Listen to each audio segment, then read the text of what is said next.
கம்யூனிஸ்டுக்காரரு சண்முகம். திமுக கூட்டணி இல்லைன்னு சொல்றதுக்கு நீ யாரியா?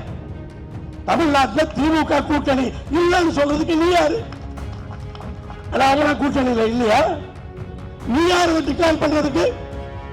நீ வேணா கூட்டணியில் இல்லைன்னு சொல்லு, கம்யூனிஸ்ட் திமுக கூட்டணியில இல்லைன்னு சொல்லு. ஆனா திமுக கூட்டணி இல்லைன்னு சொல்றதுக்கு நீ யாரு? ஆனா 2 எம்எல்ஏ வச்சுக்கிட்டு தன்னை முதலமைச்சர் ஆக்குவாங்கன்னு 2 நாள் கதவை திறந்து வச்சுட்டு உட்கார்ந்துருக்கார். நீரால சொன்ன, நீரால பேச்சு கொடுத்த எல்லாரும் நாங்க ஆதரிக்கிறோம், ஆனா திமுக கூட்டணியில் இருக்கிறோம்.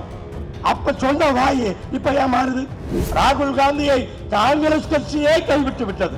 2024 காங்கிரஸ் இல்லாத கூட்டணி அமைத்திருந்தால் மத்தியிலே ஆட்சி மாறுவதற்கான அந்த வாய்ப்பு இருந்திருக்கும். இன்றைக்கு திராவிட முன்னேற்ற கழகம் இந்திய திருநாட்டை ஆட்சி செய்து கொண்டிருக்கும். எங்கிருந்து வந்தாங்க அந்த திருச்சோடங்கரும் பிரவீன்? எங்கடா இருந்தீங்க நீங்க இதுவரைக்கும்? யாருக்காவது தெரியுமா? திருச்சோடங்கர பிரவீன் சக்கரவர்த்தி யாரையாவது நமக்கு தெரியுமா? கரூர்ல 41 பேர்த்த கொண்டாடுங்க. அப்ப கூட பெருந்தன்மையா இருந்தாரு. ஒருவேளை அவருடைய பெருந்தன்மை தான் நமக்கு பலவீனமா போச்சோ அப்படின்னு. ஆச்சி மசாலா எந்த சமையலும் ருசி தேடும் ரகசியம் 20 ரூபாய்.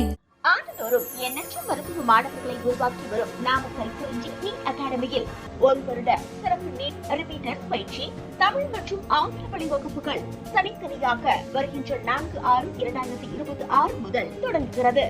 கற்றவர்கள் வியக்கிற கலைஞர் மட்டுமல்ல, இந்த உலகத்தில் இருக்கிற தமிழர்கள் மட்டுமல்ல, அனைத்து மக்களுமே வியக்கக்கூடிய தலைவராக தலைவர் கலைஞர் அவர்கள் இருந்திருக்கின்றார். நம்முடைய சகோதரி எழிலரசி அவர்கள் சொன்னது போல, அந்த முகம் ஒரு முறை பார்த்து விட்டால், ஒரு முறை அவர் பேச்சை கேட்டு விட்டால், எந்த அளவுக்கு நாம் அவரிடத்திலே அடிமையாகி போவோம் என்பதை நினைத்துக் கொள்ள வேண்டும். நான் அடிமை என்று சொல்லுவது வேறு கோணத்திலே அல்ல, அது பாசத்தின் காரணமாக, அன்பின் காரணமாக. எப்போது எதை பேசினாலும் அந்த நகைச்சுவை உணர்வோடு கருத்துக்களை சொல்லக்கூடியவர். 2009ஆம் ஆண்டு நாங்கள் கோயம்புத்தூரிலே அரசியல் இயக்கத்தை ஆரம்பித்துவிட்டு ஒரு பெரிய மாநாட்டை நடத்திவிட்டு அறிவாலயத்தில் வந்து கலைஞர் அவர்களை நான் அறிவாலயத்திலே சந்திக்கிறேன். என்னோடு 10 பேர் கட்சியினுடைய பொறுப்பாளர்கள் வந்திருக்கிறார்கள். கலைஞர் பார்த்தார். எங்களை பார்த்த உடனேயே, கவுண்டர் எல்லாம் கம்முனுதாயா இருந்தீங்க, எப்பயா கவுண்டர் கொடுக்க ஆரம்பிச்சீங்க அப்படின்னார். நீங்க அதாவது எவ்வளவு இறுக்கமா இருந்தா கூட அந்த நகைச்சுவையோடு சிரிப்பை உண்டாக்கக்கூடியவர். அப்படிப்பட்ட ஒரு தலைவர். அவர் செய்யாததே கிடையாது. இந்த தமிழ்நாட்டிற்கு அவர் எதையெல்லாம் ஆரம்பித்து வைத்தாரோ, எதையெல்லாம் அடித்தளமிட்டாரோ, அதை வைத்துத்தான் இன்றைக்கு இத்தனை விஷயங்களும் நடந்து கொண்டிருக்கின்றன. அத்தனை திட்டங்கள், அத்தனை துறைகள், எந்த துறை எடுத்தாலும் அவர் ஆரம்பித்ததுதான், அவர் ஆரம்பிக்காததே கிடையாது. அப்படிப்பட்ட ஒருவரின் வழியிலே வந்ததுதான் திராவிட முன்னேற்ற கழகம் என்ற பெருமை. இங்கு அமர்ந்திருக்கிற அத்தனை பேருமே அந்த பெருமையோடு நீங்கள் இங்கே அமர்ந்திருக்கிறீர்கள். அவர் கொண்டு வராத திட்டங்களை யாரும் கொண்டு வரவில்லை என்று சொன்னாலும், நம்முடைய முன்னாள் முதலமைச்சர், திராவிட முன்னேற்ற கழகத்தினுடைய தலைவர் தேடி தேடி பிடித்து அவருக்கு புலப்படாத பல திட்டங்களை கொண்டு வந்தார். நீங்க மகளிர் உரிமை தொகையாகட்டும், பேருந்துகளிலே இலவச பயணமாகட்டும், தமிழ் புதல்வன் திட்டமாகட்டும், அல்லது பெண்களுக்கான கல்லூரிக்கு செல்லுகிற பெண்களுக்கான அந்த 1000 ரூபாய் கொடுக்கிற திட்டமாகட்டும், காலையில சிற்றுண்டி திட்டமாகட்டும், அல்லது வீடு தேடி இல்லம் தேடி மருத்துவமாகட்டும், மருத்துவத்தில் எத்தனை திட்டங்கள், ஒவ்வொரு பல திட்டங்கள் சென்ற ஆட்சியிலே ஆரம்பிக்கப்பட்டவை. வெள்ள சிங்கப்பெண் என்று ஆரம்பித்திருக்கிறார்களே, அது என்ன இன்றைக்கு ஆரம்பித்த புதிதா? அப்படி பல்வேறு திட்டங்களை ஆரம்பித்திருக்கிறார். அதையெல்லாம் ஒழுங்காக நடத்தினாலே போதும். அதுதான் இப்ப பிரச்சனையா இருக்கு. அதை நடத்தினாலே இருக்கிற ஆட்சி நல்ல பேர் வாங்கிடலாம். ஆனா அப்படிப்பட்ட எண்ணம் அவர்களுக்கு இருப்பதாக தெரியவில்லை. தலைவர் கலைஞர் அவர்கள் அனைவரையும் அரவணைத்து ஒரு தமிழ்நாட்டினுடைய வளர்ச்சி என்று சொன்னால் ஏதோ ஒரு சாரார் வளர்வது அல்ல, அனைத்து தரப்பினரும் ஒன்றாக வளரக்கூடிய அளவுக்கு திட்டங்களை தீட்டியவர்.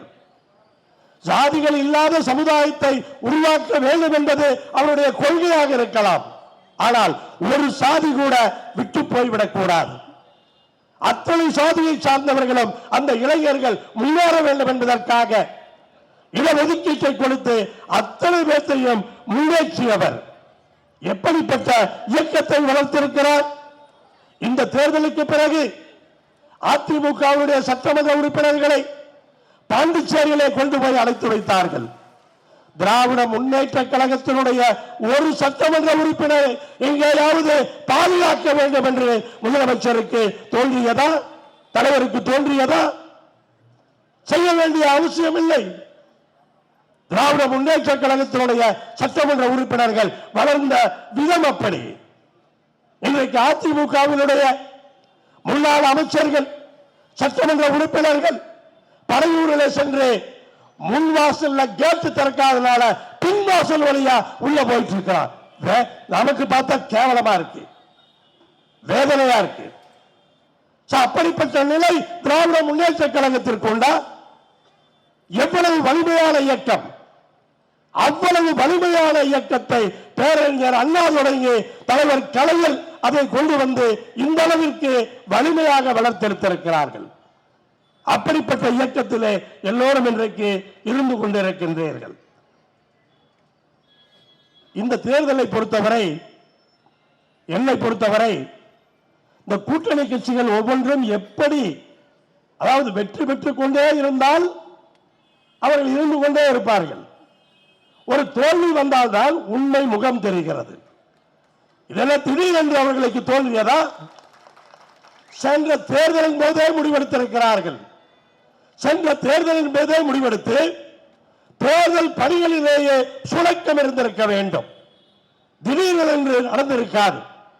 காங்கிரஸ் கட்சி ராகுல் காந்தியை காங்கிரஸ் கட்சியே கைவிட்டு விட்டது. அப்படிப்பட்ட சூழலிலே இந்த நாட்டினுடைய பிரதம வேட்பாளராக தலைவர் அவர்கள் அறிவித்தார். யார் அறிவித்தார்கள்? அந்த நன்றி உணர்ச்சி வேண்டாமா? நான் தலைவர் அவர்களோடு அனைத்து இந்தியா கூட்டணி கூட்டங்களுக்கும் ஒரு கட்சி தலைவர் என்கிற முறையிலே நான் சென்றிருக்கின்றேன். அங்கிருக்கிற அத்தனை கட்சி தலைவர்களும் காங்கிரஸை விரும்பாதவர்கள். தலைவரிடத்திலே காங்கிரஸ் இல்லாத ஒரு கூட்டணியை நாம் தேசிய அளவில் அமைக்க வேண்டும் என்று வலியுறுத்தி கொண்டிருந்தவர்கள். ஆனால் காங்கிரஸை விடாமல் பிடித்துக் கொண்டிருந்தவர், ராகுல் காந்தியை தூக்கி பிடித்தவர் நம்முடைய தலைவர் அவர்கள். இல்லை என்று சொன்னால் 2024 காங்கிரஸ் இல்லாத கூட்டணி அமைத்திருந்தால் மத்தியிலே ஆட்சி மாறுவதற்கான அந்த வாய்ப்பு இருந்திருக்கும். இன்றைக்கு திராவிட முன்னேற்ற கழகம் இந்திய திருநாட்டை ஆட்சி செய்து கொண்டிருக்கும். அப்படிப்பட்ட நிலை உருவாகி இருக்கும். காங்கிரஸ் இல்லை என்று சொன்னால் சந்திரபாபு நாயுடு நம்மோடு இருந்திருப்பார், சந்திரசேகர் ராவ் நம்மோடு இருந்திருப்பார், பல தலைவர்கள். ஏன் நிதிஷ்குமார் வெளியே போய்விட்டு பார்த்தார், காங்கிரஸால் அவர் வெளியே போனார். இப்படி அத்தனை தலைவர்களும் நம்மோடு இருந்தால், அப்படி ஒரு கூட்டணி அமைத்திருந்தால் அண்ணன் திருச்சி சிவா அவர்கள் இன்றைக்கு அமைச்சராக நம்மிடையே அமர்ந்திருப்பார். அப்படிப்பட்ட ஒரு சூழல் இன்றைக்கு உருவாகி இருக்கும். அப்படி தூக்கி பிடிச்ச, அப்படி பாதுகாத்த அந்த காங்கிரஸ் இன்னைக்கு என்ன செய்திருக்கிறது என்று பாருங்கள். இல்ல திமுக இல்லாமல் இந்தியா கூட்டணி கூட்டமா? அட போங்கடா, உங்க இந்தியா கூட்டணி கூட்டமோ நீங்களோ. நான் ஒவ்வொரு கூட்டத்துக்கும் போய் பார்த்திருக்கிறேன். அத்தனை கட்சி தலைவர்களும் நம்முடைய தலைவரோடு எவ்வளவு க்ளோஸா இருப்பாங்க அப்படின்னு நான் பார்த்திருக்கேன். எங்கிருந்து வந்தாங்க அந்த திருச்சோடங்கரும் பிரவீன்? எங்கடா இருந்தீங்க நீங்க இதுவரைக்கும்? யாருக்காவது தெரியுமா? திருச்சோடங்கர பிரவீன் சக்கரவர்த்தி யாரையாவது நமக்கு தெரியுமா? யாரோ ஒருத்தர் திருச்சியிலிருந்து இப்ப எம்பி வேற ஆக்கியிருக்காங்க. எப்ப? நம்ம எம்எல்ஏக்கள், நம்ம அண்ணன் திமுக தலைவர் கொடுத்தது. அது திலக், யாரு திலகரோ திருச்சியிலிருந்து ஒருத்தர் எம்பி ஆக்கியிருக்காங்க. இப்ப இந்த பிரவீன் சக்கரவர்த்தி இவங்க எல்லாம் எங்கிருந்து வந்தாங்கன்னு இப்ப தெரியல. கிறிஸ்டோபர் திலக். அதே போல காங்கிரஸ் ஒண்ணுதாங்க நமக்கு பிரச்சனை. காங்கிரஸ் நம்ம கூட்டணியில் இல்லாம இருந்தா கடந்த 5 வருஷத்துல இப்ப பண்ண திட்டங்கள் மாதிரி இன்னொரு மடங்கு பண்ணியிருக்க முடியும். காரணம் நிதி பிரச்சனை.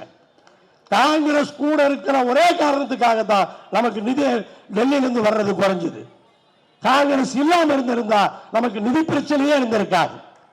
அப்படி ஒரு பக்கம் ஒவ்வொருத்தரையும் பாருங்க, ஒவ்வொருத்தரையும் கொள்கை கூட்டணியில நாங்க தேர்தலுக்காக திமுகவோட கூட்டணியில இல்லைன்னு சொன்னா அப்படிப்பட்டவர்கள் இன்னைக்கு என்ன பண்ணியிருக்காங்கன்னு பாருங்க.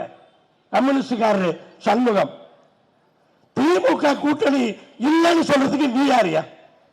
தமிழ்நாட்டில் திமுக கூட்டணி இல்லைன்னு சொல்றதுக்கு நீ யாரு? கூட்டணியில இல்லையா? நீ யாரு டிக்ளேர் பண்றதுக்கு?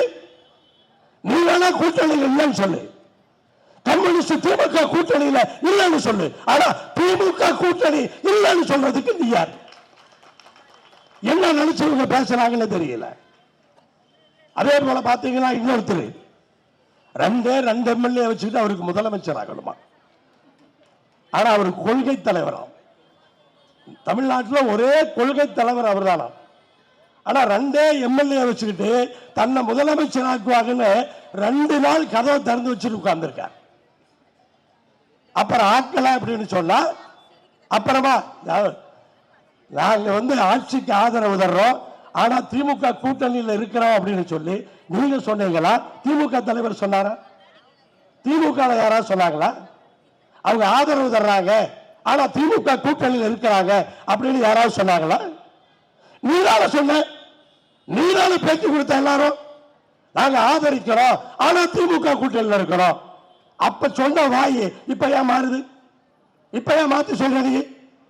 எனக்கு என்னமாங்க, ஏன்னா இவங்களுக்கு எல்லாம் நம்முடைய தலைவர் எவ்வளவு மரியாதை கொடுத்தார் என்பது எனக்கு தெரியும். ஒவ்வொரு கூட்டணி கூட்டத்திலும் நான் பார்த்திருக்கின்றேன். தூக்கி தூக்கி வைப்பார், தூக்கி தூக்கி வைப்பார். அவ்வளவு பெருந்தன்மை தலைவருக்கு இருக்கிற பெருந்தன்மையை நீங்க ஒப்பிடவே முடியாது, யாரு கூட ஒப்பிட முடியாது. அவ்வளவு மென்மை, அவ்வளவு பெருந்தன்மை. ஏன் கரூர்ல 41 பேர்த்த கொண்டாடுங்க, அப்ப கூட பெருந்தன்மையா இருந்தார். அப்ப கூட பெருந்தன்மையா இருந்தார்.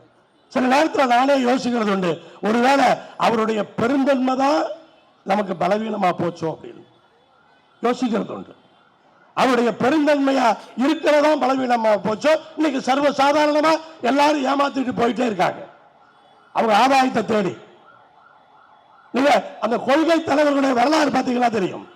2006ல அதிமுக கூட்டணி தோத்த உடனே 2011ல திமுக கூட்டணி, 2011ல திமுக கூட்டணியில தோத்த உடனே 2016ல மக்கள் நல கூட்டணி, 2016ல மக்கள் நல கூட்டணி தோத்த உடனே 2019ல திமுக கூட்டணி, 19ல திமுக கூட்டணி, 21ல திமுக கூட்டணி, 24ல திமுக கூட்டணி தொடர்ந்து ஜெயிக்கிற வரைக்கும்.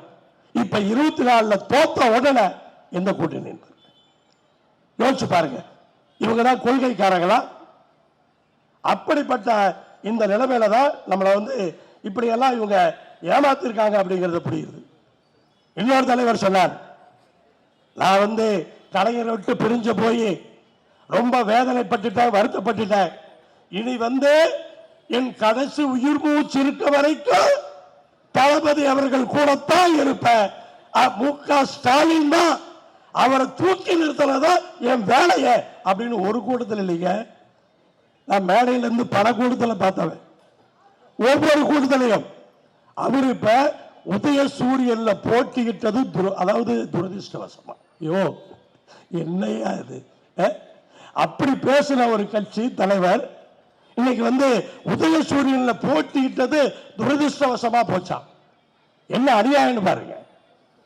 இப்படிப்பட்டவர்களை எல்லாம் நம்முடைய தலைவர் பெருந்தன்மையோடு மென்மையாக அணுகி வைத்து அவருக்கே ஒரு பாடம், அது நம்ம தலைவருக்கே ஒரு பாடம். அப்படிதான் அந்த தேர்தலை பொறுத்த அளவுக்கு நான் அப்படிதான் பார்க்கிறேன். ஆச்சி மசாலா, எந்த சமையலும் ருசி தேடும் ரகசியம் 20 ரூபாய். ஆண்டுதோறும் எண்ணற்ற மருத்துவ மாணவர்களை உருவாக்கி வரும் நாமக்கல் குறிஞ்சி அகாடமியில் 1 வருட சிறப்பு நீட் ரிப்பீட்டர் பயிற்சி. தமிழ் மற்றும் ஆங்கில வழி வகுப்புகள் தனித்தனியாக வருகின்ற 4/6/2026 முதல் தொடங்குகிறது.